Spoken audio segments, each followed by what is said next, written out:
Bonjour à tous, je m'appelle Elena, je suis en 3e année de médecine à Paris et je vais vous faire part de la méthode de travail que j'avais en première année de médecine. Alors déjà, dans un premier temps, il faut savoir que vraiment il y a autant de méthodes de travail que d'étudiants en médecine. Donc vraiment c'est important quand même d'avoir plusieurs témoignages sur les méthodes de travail qui ont marché ou pas chez certains étudiants et du coup de construire la vôtre. Donc là vraiment ce que je vais vous faire part c'est vraiment de ma méthode, mais il ne faut pas la copier au pied de la lettre. Vraiment c'est peut-être que ça ne marchera pas pour vous, peut-être que ce sera magnifique pour vous, mais en tout cas voilà, il faut vraiment construire la vôtre et tester. Voilà, c'est vraiment la première chose qu'il faut savoir, c'est qu'il faut tester. Vraiment une méthode de travail ça évolue continuellement. Clairement moi je sais qu'il y a des étudiants pour lesquels ma méthode de travail n'allait pas du tout. Donc voilà, ça c'est vraiment important de le savoir. Ceci étant dit, il faut savoir aussi qu'il y a vraiment deux groupes de matières, on va dire, en première année. Il y a les matières plus à par cœur, c'est-à-dire qu'on va vraiment mettre l'accent sur la mémorisation précise et sur le long terme, où clairement ça va être un peu du bachotage, comme on aime bien dire. Et aussi le deuxième groupe de matières qui est plus les matières à réflexion, où ça va être la physique, les mathématiques, où du coup là l'objectif ça va être de répondre à des problèmes, à faire des calculs, etc. Donc j'ai deux méthodes de travail totalement différentes pour ces deux types de matières.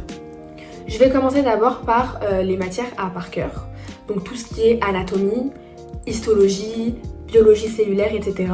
Et pour les matières à par cœur, j'utilisais exclusivement la méthode des J, autrement connue sous le nom de la méthode de répétition espacée. Il faut savoir que la méthode des J, la méthode de répétition espacée, elle est basée sur une étude du psychologue Hermann Ebbinghaus qui s'est tout simplement penché sur l'étude de la mémorisation humaine tout simplement, et en fait il en a fait la conclusion que la mémorisation d'une notion décroît de manière exponentielle. Donc ça veut dire que vraiment au début tu la connais vraiment bien et puis au fur et à mesure du temps c'est quasiment nul, ça frôle carrément l'axe des abscisses. Et par conséquent il s'est dit dans ce cas si ça décroît de manière exponentielle, comment faire en fait pour tout simplement remonter cette exponentielle, comment faire pour justement avoir quelque chose de beaucoup plus linéaire, voire qui va croître au fur et à mesure du temps.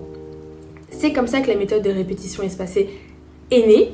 Il a fait plusieurs expériences qui ont mené au fait que à des jours précis, si tu reviens sur une notion et que tu reviens vraiment à ces jours précis, tout simplement le concept allait s'ancrer beaucoup plus profondément dans la mémoire et sur le long terme t'allais en retenir. Pour vous dire, il y a certains concepts, il y a certaines notions d'histologie ou même de certaines matières où je sais que je me rappellerai toute ma vie. Cette méthode-là, ça a vraiment aidé à ancrer des notions très profondément dans ma mémoire et voire même peut-être pour toujours. Donc c'est pour ça que cette méthode, elle est assez puissante et même aussi ça te permet de t'organiser beaucoup plus rapidement. Typiquement, la méthode de répétition espacée en pratique, ça se passe comment? C'est-à-dire que dans un premier temps, tu vas avoir plusieurs J. Le J représente le jour. Donc au J0, donc le jour 0, c'est le jour où tu vas pour la première fois voir le cours. Tu découvres le cours. Donc typiquement ce jour-là c'est le jour pour moi qui dure le plus longtemps parce que parce que typiquement tu découvres le cours, tu découvres les notions, tu dois comprendre. Voilà, il y a l'aspect compréhension qui rentre en compte parce que c'est important de comprendre ce que tu apprends par cœur. Ça je vais revenir dessus tout à l'heure. Et voilà, donc J0.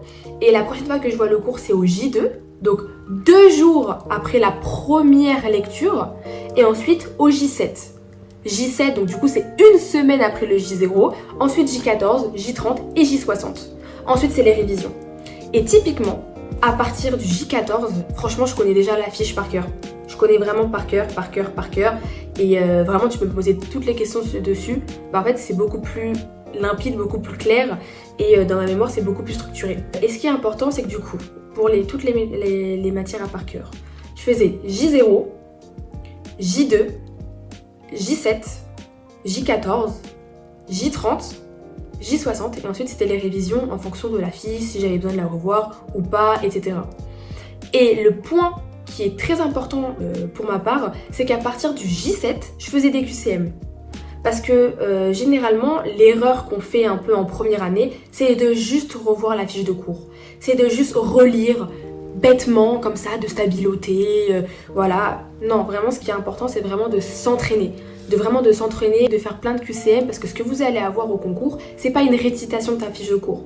Ce que tu vas avoir c'est vraiment, tu vas avoir des QCM, tu vas avoir que ça en fait, clairement. Et voilà, donc du coup, J0, J2, limite je découvrais le cours, Je voyais un peu les grandes lignes, on va dire. J'allais vraiment voir le cours de manière générale. J'allais vraiment apprendre les notions de manière générale. Et au fur et à mesure des J, surtout à partir du J7, j'allais beaucoup plus au particulier. J'apprenais beaucoup plus par cœur certaines définitions, certaines propriétés. J'allais beaucoup plus dans le détail, tout simplement. J14 pareil, J30 pareil et J60 pareil. Donc voilà, sur le long terme, ça fait que tu apprends ta fiche de cours de fond en comble. Vraiment, tu la connais vraiment par cœur. Et en plus, ça te permet aussi d'avoir un planning super structuré. Parce que tu sais exactement à quel jour tu dois revoir telle fiche de cours. Et voilà, pour faire un planning de révision, c'est aussi plus facile. Mais je ferai aussi une vidéo sur comment faire un planning de révision. Tout simplement, c'est ce que je faisais pour les matières à par cœur. Méthode des J, méthode de répétition espacée. À partir du J14, plein de QCM. Et voilà, tout simplement.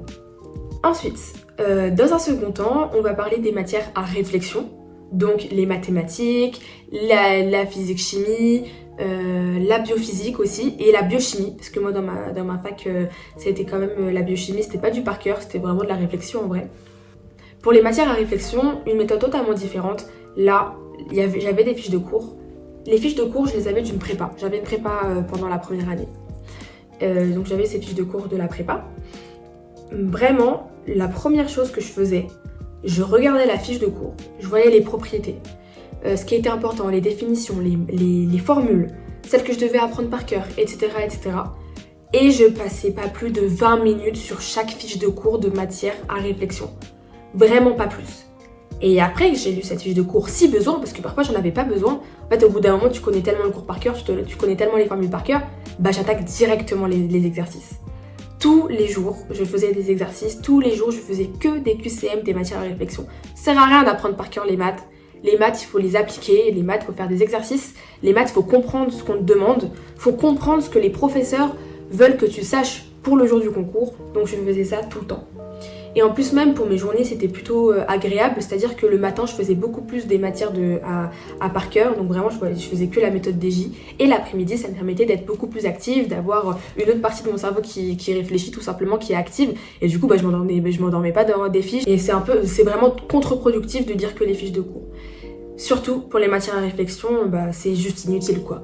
On va pas te demander une définition en maths, on va pas te demander une définition en physique. Donc voilà, je faisais exclusivement des exercices. Donc voilà, donc j'espère que cette vidéo vous aura plu et vous aura aidé. Franchement, je vous conseille de regarder plein de vidéos sur YouTube, etc. Maintenant, on peut en trouver plein. De témoignages même, je crois qu'il y a des forums aussi pour les étudiants. Pour vraiment vous renseigner un maximum et d'avoir un maximum de témoignages sur les méthodes de travail. Parce que vraiment, c'est comme ça que vous allez trouver la vôtre. Moi, j'ai vraiment testé plein de méthodes pour enfin comprendre ce qui m'allait et ce qui marchait pour moi, pour ma manière de fonctionner et même pour mon organisation personnelle. Donc voilà. Donc merci d'avoir regardé cette vidéo. N'hésitez pas à commenter si vous avez des questions sur la première année ou même sur les études de manière générale. J'y répondrai avec grand plaisir. Et à vous abonner pour ne rater aucune vidéo parce que là je vais enchaîner les vidéos là pendant le mois d'août vu que j'ai le temps. Donc je vais enchaîner. Et voilà. Et bon courage aux futures passes et bonnes fins de vacances et à la prochaine.